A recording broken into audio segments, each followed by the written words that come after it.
BRS social media coordinator మన్నే క్రిషాంక్ ను కూకట్పల్లి పోలీసులు రాత్రి అక్రమంగా అరెస్టు చేశారు. ఆయన మీద, ఆయన భార్య మీద కూడా కాంగ్రెస్ వాళ్లు సోషల్ మీడియాలో దాడి చేస్తున్నారు.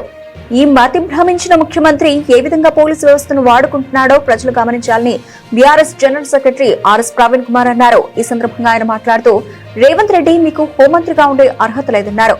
రాష్ట్ర భద్రత కోసం సీక్రెట్ గా పెట్టాల్సిన విషయాలన్నీ రేవంత్ రెడ్డి బయటపెట్టేశాడని ఆరోపించారు. ప్రభుత్వ అక్రమాలను అన్ని ఆధారాలతో తెలుగు స్క్రైబ్ సంస్థ బయటపెట్టింది. ఇలాంటి సంస్థను తట్టుకోలేక యుఏపీఏ అనే యాంటీ టెర్రరిజం చట్టం ద్వారా అక్రమ కేసులు పెడుతున్నారని మండిపడ్డారు.